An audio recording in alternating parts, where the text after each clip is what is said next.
साडी कौम दे विच हमेशा एके दी घाट रही है। उसे एके दी घाट करके साडे बंदी ਸਿੰਘ ਵੀਰਾਂ ਦੀਆਂ ਰਿਹਾਈਆਂ नहीं होईਆਂ। खुद का सियासी कैरियर खत्म हो गया तो हुण बंदी ਸਿੰਘਾਂ की सपोर्ट लैके दोबारा स्टैंड होने चाहती श੍ਰੋਮਣੀ अकाली दल।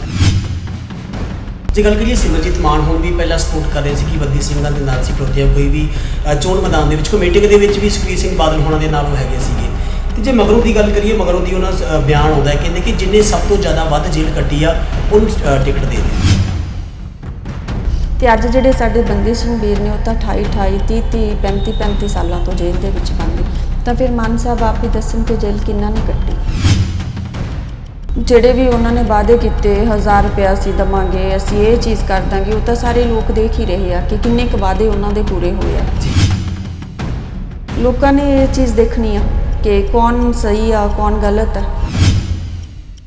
ਸਾਡੇ ਲੋਕ ਆਮ ਆਦਮੀ ਪਾਰਟੀ ਨੂੰ ਵੋਟ ਪਾਉਂਦੇ ਨੇ ਭਗਵੰਤ ਮਾਨ ਜੀ ਨੂੰ ਤਾਂ ਤੁਸੀਂ ਕੇਜਰੀਵਾਲ ਨੂੰ ਤਕੜਾ ਕਰ ਰਹੇ ਹੋ ਤੇ ਜੇ ਤੁਸੀਂ ਭਾਜਪਾ ਨੂੰ ਵੋਟ ਪਾਉਂਦੇ ਹੋ ਤਾਂ ਮੋਦੀ ਜੀ ਨੂੰ ਤਕੜਾ ਕਰ ਰਹੇ ਹੋ ਤੇ ਕਾਂਗਰਸ ਤਾਂ ਹੈ ਹੀ ਸਾਡੀ ਕਾਤਲ ਜਿਨ੍ਹਾਂ ਨੇ ਸਾਨੂੰ ਇੰਨਾ ਸੰਤਾਪ ਦਿੱਤਾਗਾ।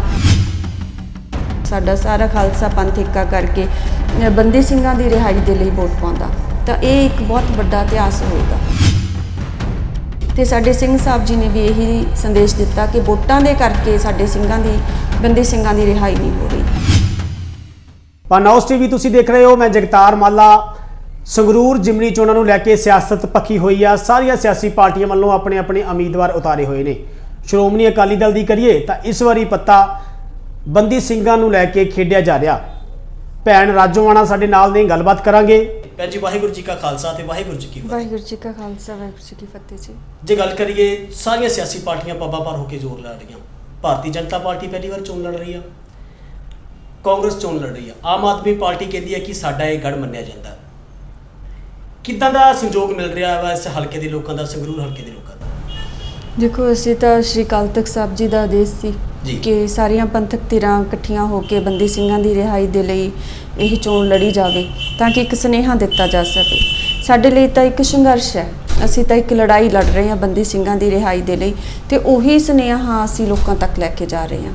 ਤੇ ਉਸ ਤੋਂ ਬਾਅਦ ਲੋਕਾਂ ਦੇ ਵਿੱਚ ਤਾਂ ਜਦੋਂ ਅਸੀਂ ਜਾਂਦੇ ਹਾਂ, ਮਤਲਬ ਜਦੋਂ ਅਸੀਂ ਦੱਸਦੇ ਹਾਂ ਬੰਦੀ ਸਿੰਘਾਂ ਦੇ ਦਰਦ ਨੂੰ, ਪਰਿਵਾਰ ਦੇ ਦਰਦ ਨੂੰ, ਬੰਦੀ ਸਿੰਘਾਂ ਦੇ ਪਰਿਵਾਰਾਂ ਦੇ ਦਰਦ ਨੂੰ, ਅਸੀਂ ਲੋਕਾਂ ਦੀਆਂ ਅੱਖਾਂ 'ਚ ਹੰਝੂ ਵੀ ਦੇਖੇ ਆ ਤੇ ਇਸ ਤੋਂ ਬਾਅਦ ਤਾਂ ਬਾਅਦ 'ਚ ਹੀ ਪਤਾ ਲੱਗੇਗਾ ਜੀ। ਜੇ ਗੱਲ ਕਰੀਏ ਜਿਵੇਂ ਬੰਦੀ ਸਿੰਘਾਂ ਨੂੰ ਲੈ ਕੇ 11 ਮੈਂਬਰੀ ਕਮੇਟੀ ਬਣਦੀ ਹੈ ਜਿਹਦੇ ਵਿੱਚ ਸਾਰੇ ਪੰਥਕ ਆਗੂ ਜਿਹੜੇ ਆ ਸਿੱਖ ਆਗੂ ਇਕੱਤਰ ਹੁੰਦੇ ਆ, ਉਸ ਤੋਂ ਬਾਅਦ ਉਹਦਾ ਵਿਰੋਧ ਹੋਣਾ ਸ਼ੁਰੂ ਹੋ ਜਾਂਦਾ। ਸੁਖਬੀਰ ਸਿੰਘ ਬਾਦਲ ਦੇ ਖਿਲਾਫ ਕਿਹਾ ਜਾਂਦਾ ਕਿ ਇਹਨਾਂ ਨੂੰ ਕਮੇਟੀ ਦੇ ਵਿੱਚੋਂ ਕੱਢੋ। ਕੀ ਲੱਗਦਾ ਤੁਹਾਨੂੰ ਕੋਈ ਨਾ ਕੋਈ ਸਿਆਸਤ ਖੇਡੀ ਜਾ ਰਹੀ ਹੈ ਕਿ ਕਿਸੇ ਤਰ੍ਹਾਂ ਇੱਕ ਪਾਸੇ ਬੰਦੀ ਸਿੰਘਾਂ ਦੀ ਗੱਲ ਕਰਦੇ ਆ ਤੇ ਦੂਜੇ ਪਾਸੇ ਪੈਰ ਪਿਛਾਂਹ ਪੁੱਟਦੇ ਆ? ਦੇਖੋ ਸਾਡੀ ਕੌਮ ਦੇ ਵਿੱਚ ਹਮੇਸ਼ਾ ਏਕੇ ਦੀ ਘਾਟ ਰਹੀ ਹੈ। ਸਾਡੀ ਕੌਮ ਦੇ ਵਿੱਚ ਏਕੇ ਦੀ ਘਾਟ ਕਰਕੇ ਜੋ ਅਸੀਂ ਮਹਿਸੂਸ ਕਰਦੇ ਹਾਂ, ਜੋ ਇੰਨੇ ਸਾਲਾਂ ਤੋਂ, ਕਿਉਂਕਿ ਅਸੀਂ ਇਸ ਸੰਘਰਸ਼ ਦੇ ਵਿੱਚ ਰਹੇ ਹਾਂ, ਪਰਿਵਾਰ ਨੇ ਸੰਤਾਪ ਹੰਢਾਇਆ ਗਾ, ਤਾਂ ਹਮੇਸ਼ਾ ਅਸੀਂ ਇਹ ਚੀਜ਼ ਮਹਿਸੂਸ ਕੀਤੀ ਹੈ ਕਿ ਸਾਡੀ ਕੌਮ 'ਚ ਏਕੇ ਦੀ ਘਾਟ ਕਰਕੇ ਸਾਡੇ ਸਿੱਖਾਂ ਦੇ ਕਾਤਲਾਂ ਨੂੰ ਸਜ਼ਾਵਾਂ ਨਹੀਂ ਹੋਈਆਂ ਤੇ ਉਹੀ ਏਕੇ ਦੀ ਘਾਟ ਅਸੀਂ ਉੱਥੇ ਵੀ ਮਹਿਸੂਸ ਕੀਤੀ। ਅਸੀਂ ਉੱਥੇ ਅਪੀਲ ਵੀ ਕੀਤੀ ਸੀ, ਮੈਂ ਵੀ ਸੰਬੋਧਨ ਕੀਤਾ ਸੀ।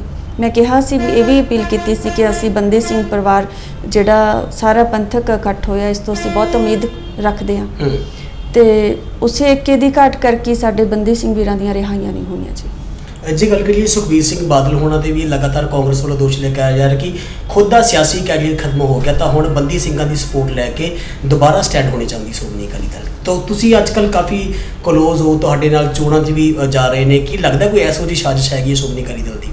ਪੰਜਾਬ ਦੇ ਲੋਕ ਇਹ ਪੁੱਛਣਾ ਚਾਹੁੰਦੇ ਨੇ। ਦੇਖੋ ਮੈਂ ਤੁਹਾਨੂੰ ਇਹ ਜੋ ਅਸੀਂ ਦੇਖਿਆ ਹੈਗਾ, ਦੇਖੋ ਇੱਕ ਸ਼੍ਰੀ ਅਕਾਲ ਤਖਤ ਸਾਹਿਬ ਜੀ ਨੇ ਸਾਡੇ ਸਰਵਉੱਚ ਅਦਾਲਤ ਤੇ ਸਾਡੀ ਸਿੱਖਾਂ ਦੀ ਮੀਰੀ ਪੀਰੀ ਦੇ ਮਾਲਕ ਨੇ ਦਾ ਤਖਤ ਹੈ ਉਹ ਛੇਵੇਂ ਪਾਤਸ਼ਾਹ ਜੀ ਦਾ ਤੇ ਸ਼੍ਰੋਮਣੀ ਗੁਰਦੁਆਰਾ ਪ੍ਰਬੰਧਕ ਕਮੇਟੀ ਹੈ, ਉੱਥੋਂ ਹੀ ਸਿਰਜਣਾ ਸ਼੍ਰੋਮਣੀ ਅਕਾਲੀ ਦਲ ਦੀ ਹੋਈ ਹੈ ਜੋ ਪੰਥੀ ਨੁਮਾਇੰਦਾ ਜਥੇਬੰਦੀ ਆ। ਸਾਡੀਆਂ ਇਹ 3 ਸੰਸਥਾਵਾਂ ਨੇ ਤੇ ਸਾਡੀਆਂ ਜਿਹੜੀਆਂ ਇਹ 3 ਸੰਸਥਾਵਾਂ ਨੇ, ਜੇ ਤੁਸੀਂ ਦੇਖਿਆ ਜਾਵੇ ਸਾਰੇ ਸ਼ਹੀਦ ਪਰਿਵਾਰ, ਸਾਰੇ ਬੰਦੀ ਸਿੰਘਾਂ ਦੇ ਫੈਸਲੇ, ਉਹਨਾਂ ਦੇ ਜਿਹੜੇ ਕੇਸ ਨੇ ਉਹਨਾਂ ਦੀ ਪੈਰਵਾਈ ਸ਼੍ਰੋਮਣੀ ਕਮੇਟੀ ਵੱਲੋਂ ਕੀਤੀ ਜਾਂਦੀ ਹੈ। ਜਿਵੇਂ 2012 ਦੇ ਵਿੱਚ ਵੀਰ ਜੀ ਰਾਜੋਆਣਾ ਜੀ ਦਾ ਕੇਸ ਲਾ ਲਓ। ਵੀਰ ਜੀ ਰਾਜੋਆਣਾ ਜੀ ਨੇ ਅਦਾਲਤ ਦੇ ਵਿੱਚ ਕੇਸ ਨਹੀਂ ਸੀ ਲੜਿਆ ਆਪਣੀ ਕੌਮ ਤੇ ਹੋਏ ਜ਼ੁਲਮ ਤੇ ਬੇਇਨਸਾਫੀਆਂ ਨੂੰ ਰੱਖਿਆ ਸੀਗਾ। ਤੇ 2012 ਦੇ ਵਿੱਚ ਜਦੋਂ ਫਾਂਸੀ ਦੀ ਤਰੀਕ ਤੈਅ ਹੋਈ ਆ, ਵੀਰ ਜੀ ਨੇ ਅਪੀਲ ਕਰਨ ਤੋਂ ਨਾ ਕਰਤੀ ਸੀਗੀ। ਸਾਰਾ ਖਾਲਸਾ ਪੰਥ ਇਕੱਠਾ ਹੋਇਆ। ਦੇਖੋ ਜਦੋਂ ਵੀ ਖਾਲਸਾ ਪੰਥ ਇਕੱਠਾ ਹੁੰਦਾ ਤਾਂ ਜਦੋਂ ਸ਼ਕਤੀ ਕੌਣ ਦਿੰਦਾ ਸਾਡੀਆਂ ਸੰਸਥਾਵਾਂ ਨੂੰ? ਖਾਲਸਾ ਪੰਥ। ਜਦੋਂ ਖਾਲਸਾ ਪੰਥ ਨੇ ਇਕੱਠੇ ਹੋ ਕੇ ਸਾਡੀਆਂ ਸੰਸਥਾਵਾਂ ਨੂੰ ਸ਼ਕਤੀ ਦਿੱਤੀ, ਖਾਲਸਾ ਪੰਥ ਦੀਆਂ ਭਾਵਨਾਵਾਂ ਅਨੁਸਾਰ ਸ਼੍ਰੀ ਅਕਾਲ ਤਖਤ ਸਾਹਿਬ ਜੀ ਨੇ ਆਦੇਸ਼ ਜਾਰੀ ਕੀਤਾ ਸ਼੍ਰੋਮਣੀ ਗੁਰਦੁਆਰਾ ਪ੍ਰਬੰਧਕ ਕਮੇਟੀ ਨੂੰ, ਸ਼੍ਰੋਮਣੀ ਅਕਾਲੀ ਦਲ ਨੂੰ। ਉਹਨਾਂ ਨੇ ਜਾ ਕੇ ਅਪੀਲ ਪਾਈ। ਉਸ ਅਪੀਲ ਤੇ ਹੁਣ ਇਹ ਆ ਕਿ ਰਾਸ਼ਟਰਪਤੀ ਦੇ ਕੋਲੇ ਅਪੀਲ ਆ ਤੇ 11 ਸਾਲਾਂ ਤੋਂ ਫੈਸਲਾ ਨਹੀਂ ਹੋਇਆ। ਉਸ ਤੋਂ ਬਾਅਦ ਫਿਰ ਸ਼੍ਰੋਮਣੀ ਕਮੇਟੀ ਨੇ ਸੁਪਰੀਮ ਕੋਰਟ ਦੇ ਵਿੱਚ ਅਪੀਲ ਪਾਈ, ਜਦ ਕਿ 2019 ਦੇ ਵਿੱਚ ਕੇਂਦਰ ਨੇ ਨੋਟੀਫਿਕੇਸ਼ਨ ਜਾਰੀ ਕੀਤਾ ਸੀਗਾ ਗੁਰੂ ਨਾਨਕ ਪਾਤਸ਼ਾਹ ਜੀ ਦੇ ਪ੍ਰਕਾਸ਼ ਪੁਰਬ ਤੇ ਕਿ 8 ਬੰਦੀ ਸਿੰਘਾਂ ਦੀ ਰਿਹਾਈ ਤੇ ਵੀਰ ਜੀ ਦੀ ਫਾਂਸੀ ਦੀ ਸਜ਼ਾ ਨੂੰ ਉਮਰ ਕੈਦ 'ਚ ਬਦਲਿਆ ਜਾਂਦਾ। ਜਦੋਂ 2.5 ਸਾਲ ਬੀਤ ਗਏ, ਉਹਨਾਂ ਨੇ ਇਸ ਫੈਸਲੇ ਨੂੰ ਲਾਗੂ ਨਹੀਂ ਕੀਤਾ ਤਾਂ ਫਿਰ ਸ਼੍ਰੋਮਣੀ ਗੁਰਦੁਆਰਾ ਪ੍ਰਬੰਧਕ ਕਮੇਟੀ ਵੱਲੋਂ ਸੁਪਰੀਮ ਕੋਰਟ 'ਚ ਅਪੀਲ ਪਾਈ ਗਈ। ਸੁਪਰੀਮ ਕੋਰਟ ਦੇ ਜੱਜਾਂ ਨੇ ਵੀ 6 ਵਾਰ ਆਦੇਸ਼ ਕਰਤਾ ਕੇਂਦਰ ਸਰਕਾਰ ਨੂੰ, ਪਰ ਇਹਦੇ ਬਾਵਜੂਦ ਵੀ ਫੈਸਲਾ ਨਹੀਂ ਹੋਇਆ। ਫਿਰ ਪ੍ਰੋਫੈਸਰ ਭੁੱਲਰ ਸਾਹਿਬ ਜੀ ਨੇ, ਉਹਨਾਂ ਦਾ ਕੇਸ ਸੁਪਰੀਮ ਕੋਰਟ ਦੇ ਵਿੱਚ ਸ਼੍ਰੋਮਣੀ ਗੁਰਦੁਆਰਾ ਪ੍ਰਬੰਧਕ ਕਮੇਟੀ ਵੱਲੋਂ ਲੜਿਆ ਗਿਆ ਤੇ ਉਹਦੇ 'ਚ ਸੁਪਰੀਮ ਕੋਰਟ ਨੇ ਵੀ ਕਹਿਤਾ ਕਿ ਭੁੱਲਰ ਸਾਹਿਬ ਦੀ ਰਿਹਾਈ ਕੀਤੀ ਜਾਵੇ। ਕੇਂਦਰ ਸਰਕਾਰ ਨੇ ਵੀ ਕਹਿਤਾ ਭੁੱਲਰ ਸਾਹਿਬ ਦੀ ਰਿਹਾਈ ਕੀਤੀ ਜਾਵੇ। ਕੇਜਰੀਵਾਲ ਸਰਕਾਰ ਜਿਹੜੀ ਕਿ ਇੱਕ ਸਾਈਨ ਨਹੀਂ ਕਰ ਰਹੀ ਤੇ ਉਹਨਾਂ ਦੀ ਰਿਹਾਈ ਨਹੀਂ ਕਰ ਰਹੀ। ਤੇ ਉਹਦੇ ਵਿੱਚ ਹੁਣ ਤੁਸੀਂ ਇਹ ਦੇਖੋ ਕਿ ਜੇ ਸਾਡੀਆਂ ਇਹ ਸੰਸਥਾਵਾਂ ਸਾਡੇ ਬੰਦੀ ਸਿੰਘ ਵੀਰਾਂ ਦੇ ਨਾਲ ਨਾ ਖੜਨ, ਪਰ ਮੇਰੀ ਖਾਲਸਾ ਪੰਥ, ਪਰ ਤਾਕਤ ਤਾਂ ਖਾਲਸਾ ਪੰਥ ਦਿੰਦਾ ਨਾ। ਖਾਲਸਾ ਪੰਥ ਸੁਖਬੀਰ ਸਿੰਘ ਬਾਦਲ ਹੁਣੀ ਵਾਕਿਆ ਹੀ ਦਿਲੋਂ ਜਿਹੜੇ ਆ ਬੰਦੀ ਸਿੰਘਾਂ ਦੀ ਸਪੋਰਟ ਕਰ ਰਿਹਾ ਜਾਂ ਆਪਣੀ ਸਿਆਸਤ ਅੱਗੇ ਲਿਆਉਣ ਵਾਸਤੇ? ਕਿਉਂਕਿ ਜਿਵੇਂ ਪੰਜਾਬ ਦੇ ਵਿੱਚ ਹਾਲਾਤ ਹੋਇਆ 2022 ਦੀਆਂ ਵਿਧਾਨ ਸਭਾ ਚੋਣਾਂ ਦੇ ਵਿੱਚ ਕਿਹਾ ਜਾ ਰਿਹਾ ਕਿ ਬਹੁਤ ਸੀਟਾਂ ਵੀ ਘੱਟ ਆਈਆਂ, ਉਹਦਾ ਸਾਰਿਆਂ ਦੇ ਸਾਹਮਣੇ ਕਾਂਗਰਸ ਦੀਆਂ ਵੀ ਘੱਟ ਆਈਆਂ। ਕੀ ਲੱਗਦਾ ਤੁਹਾਨੂੰ? ਮੈਂ ਇਹ ਮੇਨ ਸੀ ਨਹੀਂ, ਮੈਂ ਇਹ ਕਹਿੰਦੀ ਹਾਂ ਕਿ ਸੰਤ ਸਮਾਜ ਨੇ ਵੀ ਕਿਹਾ ਸੀ। ਪਹਿਲਾਂ ਸ਼੍ਰੀ ਅਕਾਲ ਤਖਤ ਸਾਹਿਬ ਜੀ ਦਾ ਬਿਆਨ ਆਇਆ ਸੀਗਾ, ਉਹਨਾਂ ਦਾ ਤਾਂ ਆਦੇਸ਼ ਹੀ ਹੁੰਦਾਗਾ ਸਾਡੇ ਅਕਾਲ ਤਖਤ ਸਾਹਿਬ ਜੀ ਤੋਂ ਕਿ ਇਸ ਵਾਰ ਚੋਣ ਆ ਜਿਹੜੀ ਬੰਦੀ ਸਿੰਘਾਂ ਦੇ ਪਰਿਵਾਰਾਂ ਚੋਂ ਲੜਾਈ ਜਾਵੇ। ਬਿਲਕੁਲ ਜੀ, ਸਿੰਘ ਸਾਹਿਬ ਨੇ। ਹਾਂਜੀ, ਉਸ ਤੋਂ ਬਾਅਦ ਸੰਤ ਸਮਾਜ ਬਾਬਾ ਜੀ ਹਰਨਾਮ ਸਿੰਘ ਦਾ ਵੀ ਇਹੀ ਆਇਆ ਸੀ। ਉਸ ਤੋਂ ਬਾਅਦ ਬਾਬਾ ਜੀ ਹਰੀਆਂ ਬੇਲਾਂ ਵਾਲਿਆਂ ਦਾ, ਜਿੰਦਾ ਸ਼ਹੀਦ ਨੇ ਸਾਡੇ, ਉਹਨਾਂ ਦਾ ਵੀ ਇਹੀ ਬਿਆਨ ਆਇਆ ਸੀਗਾ। ਤੇ ਉਸ ਤੋਂ ਬਾਅਦ ਬੰਦੀ ਸਿੰਘਾਂ ਦੇ ਪਰਿਵਾਰਾਂ ਦਾ ਵੀ ਇਹੀ ਬਿਆਨ ਆਇਆ ਸੀ। ਇੱਥੇ ਮੈਂ ਤੁਹਾਨੂੰ ਇਹ ਵੀ ਦੱਸਦਾ ਕਿ ਇਹ ਨਹੀਂ ਹੈਗਾ ਕਿ ਮੈਨੂੰ ਇਹਨਾਂ ਨੇ ਇਕੱਲਾ ਚੋਣ 'ਚ ਖੜਾ ਕੀਤਾ। ਇਹ ਸਾਡੇ ਭਾਈ ਦਵਿੰਦਰਪਾਲ ਸਿੰਘ ਭੁੱਲਰ ਜੀ ਦੇ ਪਤਨੀ ਨੇ, ਬੀਬੀ ਨਵਨੀਤ ਕੌਰ ਜੀ, ਭੈਣ ਜੀ ਸਾਡੇ, ਉਹਨਾਂ ਦੇ ਕੋਲ ਗਏ ਸੀ। ਉਹਨਾਂ ਨੇ ਹਾਂ ਵੀ ਕਰਤੀ ਸੀ ਤੇ ਪਰ ਉਹ ਕੈਨੇਡਾ ਦੇ ਸਿਟੀਜ਼ਨ ਹੋਣ ਕਰਕੇ ਚੋਣਾਂ 'ਚ ਖੜੇ ਨਹੀਂ ਹੋ ਸਕਦੇ ਸੀਗੇ। ਇਸ ਲਈ ਬੰਦੀ ਸਿੰਘ ਪਰਿਵਾਰ ਤੇ ਸੰਤ ਸਮਾਜ ਨੇ ਸਾਨੂੰ ਆ ਕੇ ਉਮੀਦਵਾਰ ਬਣਾਇਆ ਸੀਗਾ ਸਾਰਿਆਂ ਦੀ ਸਹਿਮਤੀ ਦੇ ਨਾਲ, ਪਰ ਅਸੀਂ ਆਜ਼ਾਦ ਤੌਰ ਤੇ ਚੋਣਾਂ ਲੜਨ ਦੇ ਸਮਰੱਥ ਨਹੀਂ ਸੀ ਕਿਉਂਕਿ ਬੰਦੀ ਸਿੰਘ ਪਰਿਵਾਰ ਕੋਈ ਵੀ ਸਮਰੱਥ ਨਹੀਂ ਹੈਗਾ ਜੀ ਇਸ ਚੀਜ਼ ਤੇ। ਜੇ ਗੱਲ ਕਰੀਏ ਸਿਮਰਜੀਤ ਮਾਨ ਹੁਣ ਵੀ ਪਹਿਲਾਂ ਸਪੋਰਟ ਕਰ ਰਹੇ ਸੀ ਕਿ ਬੰਦੀ ਸਿੰਘਾਂ ਦੇ ਨਾਲ ਸੀ ਖਲੋਤੇ, ਕੋਈ ਵੀ ਚੋਣ ਮੈਦਾਨ ਦੇ ਵਿੱਚ ਕੋਈ ਮੀਟਿੰਗ ਦੇ ਵਿੱਚ ਵੀ ਸੁਖਬੀਰ ਸਿੰਘ ਬਾਦਲ ਹੋਣਾ ਦੇ ਨਾਲ ਉਹ ਹੈਗੇ ਸੀਗੇ। ਤੇ ਜੇ ਮਗਰੋਂ ਦੀ ਗੱਲ ਕਰੀਏ, ਮਗਰੋਂ ਦੀ ਉਹਨਾਂ ਬਿਆਨ ਆਉਂਦਾ ਹੈ, ਕਹਿੰਦੇ ਕਿ ਜਿੰਨੇ ਸਭ ਤੋਂ ਜ਼ਿਆਦਾ ਵੱਧ ਜੇਲ੍ਹ ਕੱਟੀ ਆ ਉਹਨੂੰ ਟਿਕਟ ਦੇ ਦਿਓ, ਉਹ ਚੋਣ ਲੜਨਗੇ। ਮਿਣ ਕੇ ਵੇਖ ਲੈਣ, ਕਹਿੰਦੇ ਗਿਣ ਕੇ ਵੇਖ ਲੈਣ, ਸਭ ਤੋਂ ਜ਼ਿਆਦਾ ਜੇਲ੍ਹ ਮੈਂ ਕੱਟੀ ਆ। ਦੇਖੋ, ਜਦੋਂ ਮਾਨ ਸਾਹਿਬ ਜੇਲ੍ਹ ਦੇ ਵਿੱਚ ਸੀ, ਮਾਨ ਸਾਹਿਬ ਜੀ ਨੇ 5 ਸਾਲ ਜੇਲ੍ਹ ਕੱਟੀ ਆ ਤੇ ਮਾਨ ਸਾਹਿਬ ਨੂੰ ਸਮੁੱਚੇ ਖਾਲਸਾ ਪੰਥ ਨੇ ਜਿਤਾ ਕੇ ਤੇ ਜੇਲ੍ਹ ਚੋਂ ਬਾਹਰ ਕੱਢਿਆ ਸੀਗਾ। ਤੇ ਅੱਜ ਜਿਹੜੇ ਸਾਡੇ ਬੰਦੀ ਸਿੰਘ ਵੀਰ ਨੇ ਉਹ ਤਾਂ 28 30 35 ਸਾਲਾਂ ਤੋਂ ਜੇਲ੍ਹ ਦੇ ਵਿੱਚ ਬੰਦ ਨੇ। ਤਾਂ ਫਿਰ ਮਾਨ ਸਾਹਿਬ ਆਪ ਹੀ ਦੱਸਣ ਕਿ ਜੇਲ੍ਹ ਕਿੰਨਾ ਨੇ ਕੱਟੀ।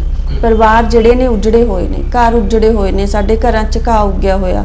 ਇਕੱਲੇ ਇਹ ਨਹੀਂ ਕਿ ਸਾਡੇ ਹੀ ਭਾਈ ਦਵਿੰਦਰਪਾਲ ਸਿੰਘ ਭੁੱਲਰ ਵੀਰ ਜੀ ਦਾ ਦੇਖ ਲਓ ਘਰ ਉਜੜਿਆ ਹੋਇਆ, ਭਾਈ ਲਖਵਿੰਦਰ ਸਿੰਘ ਨਾਰੰਗਵਾਲ ਦਾ ਵੀਰ ਜੀ ਦਾ ਘਰ ਉਜੜਿਆ ਹੋਇਆ।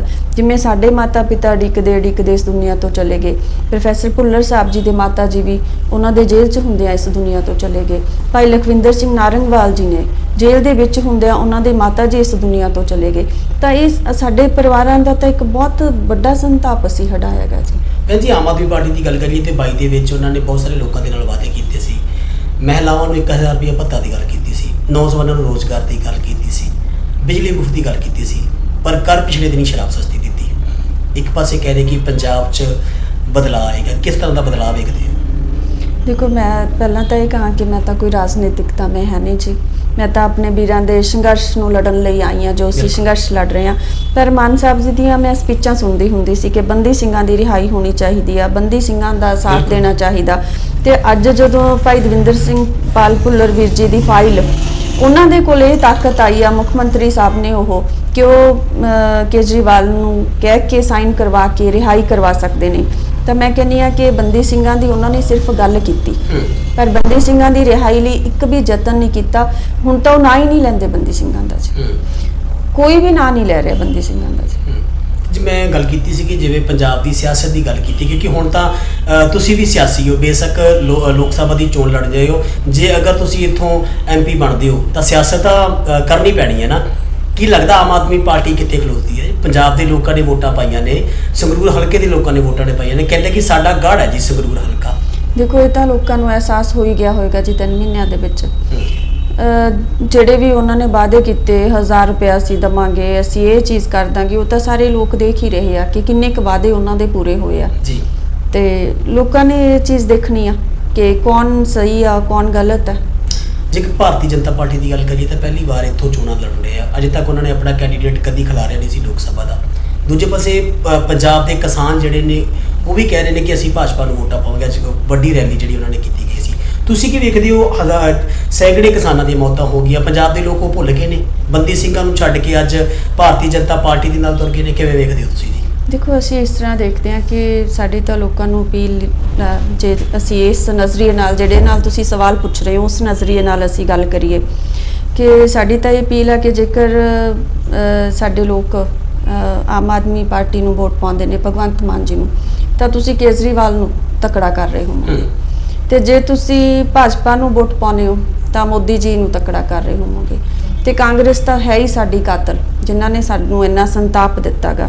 ਤੇ ਜੇਕਰ ਸਾਡੇ ਸਾਰੇ ਧਰਮਾਂ ਵਰਗਾਂ ਦੇ ਲੋਕ, ਸਾਡਾ ਸਾਰਾ ਖਾਲਸਾ ਪੰਥ ਏਕਾ ਕਰਕੇ ਬੰਦੀ ਸਿੰਘਾਂ ਦੀ ਰਿਹਾਈ ਦੇ ਲਈ ਵੋਟ ਪਾਉਂਦਾ ਤਾਂ ਇਹ ਇੱਕ ਬਹੁਤ ਵੱਡਾ ਇਤਿਹਾਸ ਹੋਏਗਾ ਤੇ ਬੰਦੀ ਸਿੰਘਾਂ ਦੀ ਰਿਹਾਈ ਹੋਏਗੀ। ਕਿਉਂਕਿ ਦੇਖੋ ਅੱਜ ਜੇਕਰ ਕੇਜਰੀਵਾਲ ਸਰਕਾਰ ਭਾਈ ਦਵਿੰਦਰਪਾਲ ਸਿੰਘ ਭੁੱਲਰ ਜੀ ਦੀ ਰਿਹਾਈ ਨਹੀਂ ਕਰ ਰਹੀ ਤਾਂ ਉਹਨਾਂ ਨੂੰ ਵੀ ਇਹ ਹੈ ਕਿ ਸਾਡੀਆਂ ਕਿਤੇ ਵੋਟਾਂ ਨਾ ਟੁੱਟ ਜਾਣ। ਇਸੇ ਤਰ੍ਹਾਂ ਹੀ ਭਾਜਪਾ ਨੂੰ ਰਿਹਾਈ ਨਹੀਂ ਕਰ ਰਹੀ ਜਦ ਕਿ ਸਜ਼ਾਵਾਂ ਪੂਰੀਆਂ ਕਰ ਚੁੱਕੇ ਨੇ ਕਿ ਸਾਡੀਆਂ ਵੋਟਾਂ ਨਾ ਟੁੱਟ ਜਾਣ। ਅੱਜ ਤੁਸੀਂ ਦੇਖੋ ਕਿ ਸਾਡੇ ਬੰਦੀ ਛੋੜ ਦਾਤਾ ਮੇਰੀ ਪੀਰੀ ਦੇ ਮਾਲਕ 6ਵੇਂ ਪਾਤਸ਼ਾਹ ਗੁਰੂ ਹਰਗੋਬਿੰਦ ਸਾਹਿਬ ਜੀ ਦਾ ਪ੍ਰਕਾਸ਼ ਪੁਰਬ ਆ ਤੇ ਸਾਡੇ ਸਿੰਘ ਸਾਹਿਬ ਜੀ ਨੇ ਵੀ ਇਹੀ ਸੰਦੇਸ਼ ਦਿੱਤਾ ਕਿ ਵੋਟਾਂ ਦੇ ਕਰਕੇ ਸਾਡੇ ਸਿੰਘਾਂ ਦੀ, ਬੰਦੀ ਸਿੰਘਾਂ ਦੀ ਰਿਹਾਈ ਨਹੀਂ ਹੋ ਰਹੀ। ਤੇ ਇਸ ਕਰਕੇ ਬੰਦੀ ਸਿੰਘਾਂ ਦੇ ਰਿਹਾਈ ਦੇ ਲਈ ਸਾਰਿਆਂ ਨੂੰ ਉਹਨਾਂ ਨੇ ਸਾਥ ਦੇਣ ਦੀ ਅਪੀਲ ਕੀਤੀ ਆ। ਆਦੇਸ਼ ਹੀ ਇੱਕ ਤਰ੍ਹਾਂ ਦਾ ਅਕਾਲ ਤਖਤ ਸਾਹਿਬ ਤੋਂ ਤਾਂ ਆਦੇਸ਼ ਹੀ ਹੁੰਦਾਗਾ। ਤੇ ਅਸੀਂ ਤਾਂ ਇਹੀ ਕਹਿੰਦੇ ਹਾਂ ਕਿ ਜੇਕਰ ਬੰਦੀ ਸਿੰਘਾਂ ਦੀ ਰਿਹਾਈ ਦੇ ਲਈ ਵੋਟ ਪਾਉਂਦੇ ਆ ਤਾਂ ਜਿਹੜੇ ਸਾਡੇ ਬੰਦੀ ਸਿੰਘ ਨੇ ਉਹਨਾਂ ਦੇ ਨਾਲ ਸਭ ਤੋਂ ਵੱਡੀ ਬੇਇਨਸਾਫੀ ਹੋ ਰਹੀ ਆ। ਤੇ ਸਾਨੂੰ ਸਾਰੇ ਧਰਮ ਆ ਜਿਹੜੇ ਉਹ ਸਾਨੂੰ ਬੇਇਨਸਾਫੀ ਦੇ ਖਿਲਾਫ ਲੜਨਾ ਸਿਖਾਉਂਦੇ ਨੇ ਤੇ ਸਾਰੇ ਸਾਥ ਦਿੰਦੇ ਨੇ ਤਾਂ ਦਿੱਲੀ ਨੂੰ ਇੱਕ ਬਹੁਤ ਵੱਡਾ ਕੇਂਦਰ ਸਰਕਾਰ ਨੂੰ ਸੁਨੇਹਾ ਹੋਏਗਾ ਤੇ ਬੰਦੀ ਸਿੰਘਾਂ ਦੀ ਰਿਹਾਈ ਹੋਏਗੀ। ਜੇ ਗੱਲ ਕਰੀਏ ਸੰਗਰੂਰ ਹਲਕੇ ਦੇ ਵਿੱਚ ਕਾਫੀ ਮਲੇਰਕੋਟਲਾ ਪੈਂਦਾ ਜਿੱਥੇ ਮੁਸਲਿਮ ਭਾਈਚਾਰੇ ਦੇ ਲੋਕ ਵਸਦੇ ਨੇ। ਗੱਲ ਕਰੀਏ ਮੁਸਲਿਮ ਭਾਈਚਾਰੇ ਦੇ ਕੀ ਭਾਈ ਰਾਜੋਆੜੇ ਨੂੰ ਜਾਂ ਹੋਰ ਬੰਦੀ ਸਿੰਘਾਂ ਨੂੰ ਸਪੋਰਟ ਕਰਨਗੇ ਜਿਸ ਤਰ੍ਹਾਂ ਤੁਸੀਂ ਲੋਕ ਸਭਾ ਦੇ ਵਿੱਚ ਆਏ ਹੋ? ਜੀ ਬਿਲਕੁਲ। 2012 ਦੇ ਵਿੱਚ ਹਿੰਦੂ ਭਾਈਚਾਰੇ ਨੇ ਵੀ, ਮੁਸਲਿਮ ਭਾਈਚਾਰੇ ਨੇ ਵੀ, ਸਾਰੇ ਭਾਈਚਾਰੇ ਜਿੰਨੇ ਵੀ ਸੀ ਸਭ ਨੇ ਮਤਲਬ ਵੀਰ ਜੀ ਦੀ ਫਾਂਸੀ ਦੇ ਵਿਰੋਧ ਦੇ ਵਿੱਚ ਸਾਥ ਦਿੱਤਾ ਸੀਗਾ। ਤੇ ਸਾਡੀ ਤਾਂ ਮੁਸਲਿਮ ਭਾਈਚਾਰੇ ਨੂੰ ਵੀ ਇਹੀ ਅਪੀਲ ਆ ਕਿ ਆਪਣੇ ਵੱਡੇ ਵਡੇਰਿਆਂ ਦੇ ਇਤਿਹਾਸ ਨੂੰ ਯਾਦ ਰੱਖਣ, ਆਪਣੇ ਵੱਡੇ ਵਡੇਰਿਆਂ ਦੇ ਇਤਿਹਾਸ ਨੂੰ ਦੁਹਰਾਉਣ। ਜਿਵੇਂ ਮਲੇਰਕੋਟਲਾ ਦੇ ਨਵਾਬ ਸ਼ੇਰ ਮੁਹੰਮਦ ਖਾਨ ਜੀ ਨੇ ਸੂਬੇ ਦੀ ਕਚਹਿਰੀ ਦੇ ਵਿੱਚ ਛੋਟੇ ਸਾਹਿਬਜ਼ਾਦਿਆਂ ਦੇ ਹੱਕ ਦੇ ਵਿੱਚ ਹਾਂ ਦਾ ਨਾਰਾ ਮਾਰਿਆ ਸੀਗਾ। ਸਾਡੇ ਮੁਸਲਮਾਨ, ਉਹਨਾਂ ਨੂੰ, ਸਾਰੇ ਮੁਸਲਮਾਨ ਵੀਰਾਂ ਨੂੰ, ਭੈਣਾਂ ਨੂੰ, ਆਪਣੇ ਬਜ਼ੁਰਗਾਂ ਨੂੰ ਇਹੀ ਬੇਨਤੀ ਆ, ਨੌਜਵਾਨਾਂ ਨੂੰ ਵੀ, ਕਿ ਆਪਣੇ ਵੱਡੇ ਬਜ਼ੁਰਗਾਂ ਦੇ ਇਤਿਹਾਸ ਨੂੰ ਜ਼ਰੂਰ ਦੁਹਰਾਉਣ ਤੇ ਬੰਦੀ ਸਿੰਘਾਂ ਦੇ ਹੱਕ ਦੇ ਵਿੱਚ ਜਿਹੜੀ ਉਹ ਬੇਇਨਸਾਫੀ ਹੋ ਰਹੀ ਆ ਉਹਦੇ ਖਿਲਾਫ ਬੰਦੀ ਸਿੰਘਾਂ ਦੇ ਹੱਕ ਦੇ ਵਿੱਚ ਹਾਂ ਦਾ ਨਾਰਾ ਜ਼ਰੂਰ ਮਾਰਨ। ਕਾਂਗਰਸ ਦੇ ਕਾਫੀ ਉਮੀਦਵਾਰ ਜਿਹੜੇ ਨੇ ਇਸ ਚੋਣਾਂ ਤੋਂ ਪਹਿਲਾਂ ਭਾਜਪਾ ਦੇ ਵਿੱਚ ਸ਼ਾਮਲ ਹੋ ਗਿਆ। ਕੀ ਲੱਗਦਾ ਤੁਹਾਨੂੰ ਕਿਤੇ ਨਾ ਕਿਤੇ ਕਾਂਗਰਸ ਨੂੰ ਪੰਜਾਬ ਦੇ ਵਿੱਚ ਖਤਮ ਹੋਣ ਦੇ ਦਿਨ ਆ ਰਿਹਾ? ਕਿਵੇਂ ਵੇਖਦੇ ਹੋ ਤੁਸੀਂ ਇਹਨੂੰ? ਜੋ ਸਾਡੇ ਦਿਲ ਦੀ ਗੱਲ ਆ, ਜੋ ਅਸੀਂ ਮਹਿਸੂਸ ਕਰਦੇ ਹਾਂ, ਜੋ ਵੀਰ ਜੀ ਰਾਜੋਆਣਾ ਜੀ ਨੇ ਸੰਘਰਸ਼ ਲੜਿਆਗਾ, ਅਦਾਲਤਾਂ ਦੇ ਵਿੱਚ ਕੌਮ ਦੇ ਜ਼ੁਲਮ ਨੂੰ ਰੱਖਿਆਗਾ, ਜਿਸ ਨੇ ਵੀ ਸ਼੍ਰੀ ਅਕਾਲ ਤਖਤ ਸਾਹਿਬ ਤੇ ਹਮਲਾ ਕੀਤਾ, ਚਾਹੇ ਉਹ ਮੁਗਲ ਹੋਣ ਚਾਹੇ ਕੋਈ ਵੀ ਹੋਣ, ਗੁਰੂ ਸਾਹਿਬ ਆਪ ਹੀ ਕਿਰਪਾ ਕਰਦੇ ਨੇ ਤੇ ਉਹ ਜ਼ੁਲਮ ਦਾ ਅੰਤ ਹੋਣਾ ਤਾਂ ਗੁਰੂ ਸਾਹਿਬ ਆਪ ਹੀ ਬੰਦ ਬਣਾਉਂਦੇ ਆ। ਜੀ ਤੁਹਾਡਾ ਕਹਿਣਾ ਹੈ ਕਿ ਜੇ ਅਕਾਲ ਤਖਤ ਸਾਹਿਬ ਤੇ ਹਮਲਾ ਕੀਤਾ ਸੀ ਅੱਜ ਉਹਨੂੰ ਭੁਗਤਣਾ ਪੈ ਰਿਹਾ? ਜੀ ਜ਼ਰੂਰ, ਜ਼ੁਲਮ ਦਾ ਅੰਤ ਹੁੰਦਾ ਹੀ ਹੁੰਦਾ, ਚਾਹੇ ਉਹ ਮਤਲਬ ਉਹਦਾ ਹੀਲੇ ਵਸੀਲੇ ਗੁਰੂ ਮਹਾਰਾਜ ਆਪ ਹੀ ਪੈਦਾ ਕਰਦੇ ਸੀ। ਜੇ ਸੰਗਰੂਰ ਹਲਕੇ ਦੇ, ਲੋਕ ਸਭਾ ਹਲਕੇ ਦੇ ਲੋਕ ਤੁਹਾਨੂੰ ਚੁਣ ਕੇ ਇੱਥੋਂ ਭੇਜਦੇ ਨੇ, MP ਬਣਦੇ ਹੋ ਤੁਸੀਂ, ਕੀ ਕਰੋਗੇ ਸੰਗਰੂਰ ਹਲਕੇ ਦੇ ਲੋਕਾਂ ਵਾਸਤੇ? ਦੇਖੋ ਮੈਂ ਜਾਣਦੀ ਹਾਂ ਕਿ ਸੰਗਰੂਰ ਵਾਸੀਆਂ ਦੇ ਵੀ ਬਹੁਤ ਸਾਰੇ ਮੁੱਦੇ ਨੇ, ਪੰਜਾਬ ਦੇ ਵੀ ਮੁੱਦੇ ਨੇ ਤੇ ਜਿੱਥੇ ਮੈਂ ਆਪਣੇ ਬੰਦੀ ਸਿੰਘ ਵੀਰਾਂ ਦੀ ਰਿਹਾਈ ਜੀ ਮੰਗਾਂਗੀ, ਆਪਣੇ ਜੋ ਅਸੀਂ ਸੰਤਾਪ ਹੰਡਾਇਆਗਾ ਉਸ ਨੂੰ ਰੱਖਾਂਗੀ, ਉਸ ਦਰਦ ਨੂੰ ਰੱਖਾਂਗੀ ਤੇ ਉੱਥੇ ਮੈਂ ਆਪਣੇ ਲੋਕਾਂ ਦੇ ਜਿਹੜੇ ਮਸਲੇ ਨੇ, ਜੇ ਅਸੀਂ ਆਪਣੇ ਵੀਰਾਂ ਪ੍ਰਤੀ ਆਪਣਾ ਇੰਨਾ ਫਰਜ਼ ਨਿਭਾ ਰਹੇ ਹਾਂ ਕਿਉਂਕਿ ਅਸੀਂ ਤਾਂ ਆਮ ਉਹ ਦਰਦ ਹੰਢਾਇਆ ਜੋ ਮਤਲਬ ਆਮ ਲੋਕਾਂ ਦੇ ਦਰਦ ਨੂੰ ਅਸੀਂ ਮਹਿਸੂਸ ਕਰਦੇ ਹਾਂ। ਅਸੀਂ ਸਾਰੇ ਲੋਕਾਂ ਦੇ ਜੋ ਵੀ ਮੁੱਦੇ ਹੋਣਗੇ ਉਹ ਸਾਰੇ ਰੱਖਾਂਗੇ। ਜੇ ਗੱਲ ਕਰੀਏ ਅਜੇ ਤੱਕ ਭਾਰਤ ਸਰਕਾਰ ਵੱਲੋਂ ਗਵਾਂਢੀ ਦੇਸ਼ ਨਾਲ ਜਿਹੜਾ ਬਾਰਡਰ ਲੱਗਦਾ ਹੈ, ਕਿਸਾਨ ਬਹੁਤ ਤੰਗ ਨੇ, ਵਪਾਰਕ ਧੰਦੇ ਬੰਦ ਪਏ ਨੇ, ਕਿਸੇ ਨੇ ਅੱਜ ਤੱਕ ਜਾ ਕੇ ਆਵਾਜ਼ ਨਹੀਂ ਚੁੱਕੀ ਕੇਂਦਰ ਤੱਕ। ਤੁਸੀਂ ਕੀ ਸੋਚਦੇ ਹੋ ਜੇ ਸੰਗਰੂਰ ਹਲਕੇ ਦੇ ਲੋਕ ਤੁਹਾਨੂੰ ਇਸ ਤਰ੍ਹਾਂ ਹੰਗਾਰਾ ਦਿੰਦੇ ਆ, ਕੇਂਦਰ ਨਾਲ ਮੱਥਾ ਲਾਇਆ ਜਾਊਗਾ ਇਸ ਤਰੀਕੇ ਨਾਲ? ਦੇਖੋ ਜੋ ਵੀ ਮੁੱਦੇ ਹੋਣਗੇ ਕੇਂਦਰ ਦੇ ਨਾਲ ਤਾਂ ਅਸੀਂ ਮਤਲਬ ਇੰਨਾ ਸੰਘਰਸ਼ ਲੰਬਾ ਕਰ ਰਹੇ ਹਾਂ ਵੀਰ ਜੀ ਹੁਣਾਂ ਦੇ ਵਾਸਤੇ। ਜਿਹੜੇ ਵੀ ਸਾਡੇ ਫਰਜ਼ ਹੋਣਗੇ ਉਹ ਸਾਰੇ ਪੂਰੇ ਕੀਤੇ ਜਾਣਗੇ। ਉਹਦੇ 'ਚ ਮੱਥਾ ਫਿਰ ਕਿਹਦੇ ਨਾਲ ਲੱਗਦਾਗਾ, ਕਿਹਦੇ ਨਾਲ ਨਹੀਂ ਲੱਗਦਾ, ਉਹ ਤਾਂ ਫਿਰ ਮਤਲਬ ਫਰਜ਼ ਆਪਦੇ ਪੂਰੇ ਨਿਭਾਵਾਂਗੇ। ਸੱਚ ਦੇ ਰਾਹ ਤੇ ਚੱਲੇ ਹਾਂ ਤੇ ਸੱਚ ਦੇ ਰਾਹ ਤੇ ਚੱਲਾਂਗੇ। ਵਿਧਾਨ ਸਭਾ ਚੋਣ ਦੇ ਵਿੱਚ ਤਕਰੀਬਨ 4 ਲੱਖ ਵੋਟਾਂ ਤੋਂ ਵੱਧ ਜਿਹੜੀ ਆਮ ਆਦਮੀ ਪਾਰਟੀ ਲੋਕ ਸਭਾ ਸੰਗਰੂਰ ਦੇ ਪੂਰੇ ਤੋਂ ਜਿੱਤੀ ਸੀ। ਕੀ ਲੱਗਦਾ ਕਿ ਹੁਣ ਸੰਗਰੂਰ ਹਲਕੇ ਦੇ ਲੋਕ ਆਮ ਆਦਮੀ ਪਾਰਟੀ ਨੂੰ ਨਕਾਰਨਗੇ ਜਾਂ ਕਿਸੇ ਹੋਰ ਨੂੰ ਮੌਕਾ ਦੇ ਸਕਦੇ ਆ? ਜਦੋਂ ਅਸੀਂ ਪਿੰਡਾਂ ਦੇ ਵਿੱਚ ਜਾਂਦੇ ਹਾਂ ਤਾਂ ਮੈਂ ਮਤਲਬ ਜਦੋਂ ਲੋਕਾਂ ਦੇ ਚਿਹਰੇ, ਖਾਸ ਕਰ ਸਾਡੀਆਂ ਬੀਬੀਆਂ ਦੇ ਚਿਹਰੇ ਦੇਖਦੀ ਹਾਂ ਤਾਂ ਮੈਂ ਉਹਨਾਂ 'ਚ ਇਹੀ ਮਹਿਸੂਸ ਕਰਦੀ ਹਾਂ ਕਿ ਉਹ ਬੀਬੀਆਂ ਮਤਲਬ ਉਹਨਾਂ 'ਚ ਨਿਰਾਸ਼ਾ ਹੈਗੀ ਕਿ ਜੋ ਉਹਨਾਂ ਦੇ ਨਾਲ ਵਾਅਦੇ ਕੀਤੇ ਗਏ ਸੀ ਉਹ ਪੂਰੇ ਨਹੀਂ ਹੋਏ। ਖਾਸ ਕਰ ਬੀਬੀਆਂ ਨੇ ਸਾਰੀਆਂ ਨੇ ਵੋਟ ਇਸ ਕਰਕੇ ਪਾਈ ਸੀ ਕਿ 1000 ਰੁਪਇਆ ਮਹੀਨੇ ਦਾ ਆਏਗਾ ਜੀ, ਤੇ ਅੱਜ ਉਹਨਾਂ ਬੀਬੀਆਂ ਦੇ ਚਿਹਰਿਆਂ ਤੇ ਇੱਕ ਨਿਰਾਸ਼ਾ ਸਾਫ਼ ਪੜ੍ਹੀ ਜਾ ਸਕਦੀ ਸੀਗੀ ਕਿ ਜੋ ਵਾਅਦੇ ਕੀਤੇ ਗਏ ਨੇ, ਜੋ ਉਹਨਾਂ ਦੇ ਨਾਲ ਉਹ ਪੂਰੇ ਨਹੀਂ ਹੋਏ। ਇਹ ਨਿਰਾਸ਼ਾ ਸੀ ਲੋਕਾਂ ਦੇ ਵਿੱਚ ਪੜ੍ਹੀ ਜਾਂਦੀ। ਆਮ ਆਦਮੀ ਪਾਰਟੀ ਕਹਿ ਰਹੀ ਸੀ ਕਿ ਧਰਨਾ ਮੁਕਤ ਪੰਜਾਬ ਕੀਤਾ ਜਾਵੇਗਾ। ਲਗਾਤਾਰ ਪੰਜਾਬ ਦੇ ਵਿੱਚ ਕਿਸਾਨ ਧਰਨਿਆਂ ਤੇ ਬੈਠੇ ਨੇ। ਮੁੱਖ ਮੰਤਰੀ ਦੇ ਘਰ ਦੇ ਬਾਹਰ ਵੀ ਜਿਹੜਾ ਇੱਥੇ ਟੀਚਰ, ਦੂਜੇ ਅਧਿਆਪਕ ਜਾਂ ਹੋਰ ਜਿਹੜੇ ਆ ਡਾਕਟਰ ਬੈਠੇ ਹੋਏ ਨੇ ਧਰਨਿਆਂ ਤੇ। ਦੇਖੋ ਇੱਕ ਮਤਲਬ ਸਟੇਜ ਤੇ ਗੱਲਾਂ ਕਰਨੀਆਂ ਤੇ ਸਿਆਸਤਦਾਨਾਂ 'ਚ ਉਹੀ ਸਿਆਸਤਦਾਨ ਪੰਜਾਬ ਦਾ ਭਲਾ ਕਰ ਸਕਦਾ ਜੀ, ਜਿਹੜਾ ਉਹਨਾਂ ਦੇ ਲੋਕਾਂ ਦੇ ਦਰਦ ਨੂੰ ਮਹਿਸੂਸ ਕਰਦਾ ਹੋਏਗਾ ਦਿਲ ਤੋਂ, ਤੇ ਜਿਹੜਾ ਮਤਲਬ ਕਿ ਉਹਨਾਂ ਦੇ ਮੁੱਦਿਆਂ ਨੂੰ ਸਮਝ ਕੇ ਹੱਲ ਕਰ ਸਕੇ। ਸਿਰਫ ਇਹ ਨਹੀਂ ਕਿ ਤੁਸੀਂ ਸਟੇਜ ਤੇ ਚੁਟਕਲੇ ਸੁਣਾਤੇ। ਉਹਦੇ ਲਈ ਤਾਂ ਗੰਭੀਰ ਹੋਣਾ ਪਏਗਾ, ਉਹਦੇ ਲਈ ਗੰਭੀਰ ਸ਼ਖਸੀਅਤ ਦੀ ਜ਼ਰੂਰਤ ਹੈ। ਅੱਜ 3 ਮਹੀਨੇ ਹੋ ਗਏ ਆਮ ਆਦਮੀ ਪਾਰਟੀ ਦੀ ਸਰਕਾਰ ਪੰਜਾਬ ਦੇ ਵਿੱਚ ਲਗਾਤਾਰ ਲਾਅ ਐਂਡ ਆਰਡਰ ਦੀ ਸਥਿਤੀ ਜਿਹੜੀ ਹੈ ਬਿਲਕੁਲ ਬੇਕਾਬੂ ਹੋਈ। ਹਰ ਰੋਜ਼ ਕਿਸੇ ਨਾ ਕਿਸੇ ਤਰ੍ਹਾਂ ਦੇ ਕਤਲ ਹੋ ਰਹੇ ਨੇ। ਤੁਸੀਂ ਕਿਵੇਂ ਵੇਖਦੇ ਹੋ ਕਿ ਜੇਕਰ ਇਸੇ ਤਰ੍ਹਾਂ ਹਾਲਾਤ ਰਿਹਾ ਕਿ ਪੰਜਾਬ ਦੇ ਨੌਜਵਾਨ ਕੀ ਪੰਜਾਬ ਦੇ ਵਿੱਚ ਰਹਿ ਪਾਉਣਗੇ ਜਾਂ ਵਿਦੇਸ਼ਾਂ ਵਿੱਚ ਜਾਣਗੇ? ਕਿ ਆਮ ਆਦਮੀ ਪਾਰਟੀ ਕਹਿੰਦੀ ਆ ਅਸੀਂ ਬਾਹਰ ਜਿੰਨੇ ਵੀ ਨੌਜਵਾਨ ਗਏ ਆ ਇੱਥੇ ਪੰਜਾਬ ਦੇ ਵਿੱਚ ਰੁਜ਼ਗਾਰ ਦੇਵਾਂਗੇ? ਨਹੀਂ, ਅਸੀਂ ਤਾਂ ਉਸ ਦਿਨ ਦੇਖਿਆ ਸੀ ਜੀ, ਉਹਨਾਂ ਦੇ ਬੇਟਾ ਬੇਟੀ ਜੀ ਅਮਰੀਕਾ ਤੋਂ ਆਏ ਆ। ਉਹ ਕਹਿ ਰਹੇ ਸੀ ਕਿ ਪੰਜਾਬ ਦੇ ਨੌਜਵਾਨਾਂ ਨੂੰ ਵਾਪਸ ਲੈ ਕੇ ਆਉਣਾਗਾ, ਪਰ ਆਪਦੇ ਬੇਟਾ ਬੇਟੀ ਉਹਨਾਂ ਦੇ ਬਾਹਰ ਨੇ। ਤਾਂ ਇਸ ਮਤਲਬ ਦੋਹਰਾ ਕਿਰਦਾਰ ਆ। ਜੇ ਤੁਸੀਂ ਆਪਦੇ ਬੱਚਿਆਂ ਨੂੰ ਤੁਸੀਂ ਅਮਰੀਕਾ ਦੇ ਵਿੱਚ ਪਾਲੋ, ਤੁਹਾਡਾ ਪਰਿਵਾਰ ਅਮਰੀਕਾ ਦੇ ਵਿੱਚ ਸੈੱਟ ਹੋਵੇ, ਤੇ ਮੈਂ ਕਹਿੰਦੀ ਆ ਕਿ ਦੋਹਰਾ ਕਿਰਦਾਰ ਨਹੀਂ ਹੋਣਾ ਚਾਹੀਦਾ। ਸੰਗਰੂਰ ਹਲਕੇ ਦੇ ਲੋਕਾਂ ਨੂੰ ਕੀ ਕਹਿਣਾ ਚਾਹੋਗੇ? ਸੰਗਰੂਰ ਵਾਸੀਆਂ ਨੂੰ ਮੇਰੀ ਇਹੀ ਅਪੀਲ ਆ, ਸਾਰੇ ਧਰਮਾਂ ਵਰਗਾਂ ਦੇ ਲੋਕਾਂ ਨੂੰ, ਕਿ ਸਾਡਾ ਸਾਥ ਦੇਣ ਤੇ ਨਵਾਂ ਇਤਿਹਾਸ ਸਿਰਜਣ। ਮੈਂ ਜੀ ਗੱਲ ਕਰੀਏ, ਮੈਂ ਇੱਕ ਲਾਸਟ ਸਵਾਲ ਕਰਾਂਗਾ। ਬਹੁਤ ਸਾਰੇ ਸਿਆਸੀ ਲੋਕ ਦੇਖੇ ਨੇ, ਸਿਆਸੀ ਲੀਡਰ ਦੇਖੇ ਨੇ, ਸੰਗਤਾਂ ਦੇ ਵਿੱਚ ਜਾ ਕੇ ਵੱਡੇ ਵੱਡੇ ਭਾਸ਼ਣ ਦੇ ਦਾਂਗੇ, ਉਹ ਕਰ ਦਿਆਂਗੇ, ਜੋ ਕਰ ਦਿਆਂਗੇ। ਮੈਂ ਤੁਹਾਡੇ ਨਾਲ ਇੰਟਰਵਿਊ ਕੀਤੀ ਹੈ, ਕਿਸੇ ਤਰ੍ਹਾਂ ਦੀ ਸਿਆਸਤ ਤੁਹਾਡੇ ਅੰਦਰ ਨਹੀਂ ਦਿਖਦੀ ਕਿ ਲੋਕ ਐਕਸੈਪਟ ਕਰ ਲੈਂਦੇ ਆ ਬਿਲਕੁਲ ਭੋਲੇਪਨ ਨੂੰ? ਦੇਖੋ, ਅਸੀਂ ਲੋਕਾਂ ਦੇ 'ਚ ਕੋਈ ਵਾਅਦਾ ਨਹੀਂ ਕਰ ਰਹੀ। ਅਸੀਂ ਸਿਰਫ ਇੱਕ ਹੀ ਕਹਿੰਦੇ ਆ ਕਿ ਅਸੀਂ ਤਾਂ ਆਪਣੇ ਜਿਹੜਾ ਮਸਲਾ, ਕਿਉਂਕਿ ਦੇਸ਼ ਦਾ ਇੱਕੋ ਇੱਕ ਮੈਂ ਕਹਿੰਦੀ ਆ ਕੇਸ ਹੋਣਾ ਵੀਰ ਜੀ ਰਾਜੋਆਣਾ ਜੀ ਦਾ, ਕਿ 28 ਸਾਲ ਬਾਅਦ ਵੀ ਫੈਸਲਾ ਨਹੀਂ ਹੋ ਰਿਹਾ। ਤੇ ਜਿਹੜੇ ਬੰਦੀ ਸਿੰਘ ਨੇ ਉਹ ਕੌਮ ਦੇ ਲਈ ਗਏ ਨੇ, ਉਹਨਾਂ ਨੇ ਕੌਮ ਦੇ ਪ੍ਰਤੀ ਆਪਣੇ ਫਰਜ਼ ਪੂਰੇ ਕੀਤੇ ਜਦ ਕੌਮ ਨੂੰ ਲੋੜ ਸੀ ਇਸ ਚੀਜ਼ ਦੀ। ਤਾਂ ਅੱਜ ਕੌਮ ਦਾ ਫਰਜ਼ ਬਣਦਾ ਕਿ ਬੰਦੀ ਸਿੰਘਾਂ ਲਈ ਫਰਜ਼ ਪੂਰੇ ਕੀਤੇ ਜਾਣ। ਤੇ ਅਸੀਂ ਬਿਲਕੁਲ ਆਪਣੀ ਜਿਹੜਾ ਦਰਦ ਆ ਉਹ ਬਹੁਤ ਸਿੱਧੇ ਸਾਦੇ ਲਫ਼ਜ਼ਾਂ 'ਚ ਜੋ ਸੱਚ ਹੈ ਉਹੀ ਲੋਕਾਂ ਦੇ ਅੱਗੇ ਰੱਖਦੇ ਹਾਂ, ਤੇ ਲੋਕਾਂ ਦੇ ਵਿੱਚ ਉਸ ਦਰਦ ਨੂੰ ਅਸੀਂ ਮਹਿਸੂਸ ਵੀ ਕਰਦੇ ਹਾਂ ਕਿ ਲੋਕ ਸਾਡਾ ਦਰਦ ਮਹਿਸੂਸ ਕਰ ਰਹੇ ਨੇ। ਤੇ ਅਸੀਂ ਤਾਂ ਉਮੀਦ ਕਰਦੇ ਹਾਂ ਕਿ ਇਸ ਬੇਇਨਸਾਫੀ ਦੇ ਖਿਲਾਫ ਸਾਰੇ ਲੋਕ ਸਾਡਾ ਸਾਥ ਦੇਣਗੇ। ਸੋ ਧੰਨਵਾਦ। ਇਹ ਸਨ ਭੈਣ ਕਮਲਦੀਪ ਸਿੰਘ ਰਾਜੋਆਣਾ, ਜਿਨ੍ਹਾਂ ਦੇ ਨਾਲ ਅਸੀਂ ਸੰਗਰੂਰ ਲੋਕ ਸਭਾ ਚੋਣਾਂ ਨੂੰ ਲੈ ਕੇ ਵਿਸ਼ੇਸ਼ ਗੱਲਬਾਤ ਕੀਤੀ ਹੈ, ਜਿਨ੍ਹਾਂ ਦਾ ਕਹਿਣਾ ਕਿ ਭਰਵਾਂ ਹੰਗਾਰਾ ਲੋਕ ਇਹਨਾਂ ਨੂੰ ਦੇ ਰਹੇ। ਤਾਂ ਭਾਈ ਰਾਜੋਆਣਾ ਨੂੰ ਵੀ ਰਿਹਾਈ ਜਿਹੜੀ ਆ ਇਹਨਾਂ ਦੇ MP ਬਣ ਤੋਂ ਬਾਅਦ ਜਿਹੜੀ ਆ ਇਹਨਾਂ ਵੱਲੋਂ ਆਵਾਜ਼ ਚੁੱਕੀ ਜਾਊਗੀ। ਪੰਜਾਬ ਦੇ ਨੌਜਵਾਨਾਂ ਨੂੰ ਰੋਜ਼ਗਾਰ ਨੂੰ ਲੈ ਕੇ ਜਿਹੜਾ ਉਹ ਗੱਲ ਜਿਹੜੀ ਚੁੱਕੀ ਜਾਊਗੀ। ਕਿਸੇ ਤਰ੍ਹਾਂ ਦੀ ਕੋਈ ਕਮੀ ਸੰਗਰੂਰ ਦੇ ਹਲਕੇ ਦੇ ਲੋਕਾਂ ਨੂੰ ਨਹੀਂ ਆਉਂਦੀ ਜਾਵੇਗੀ।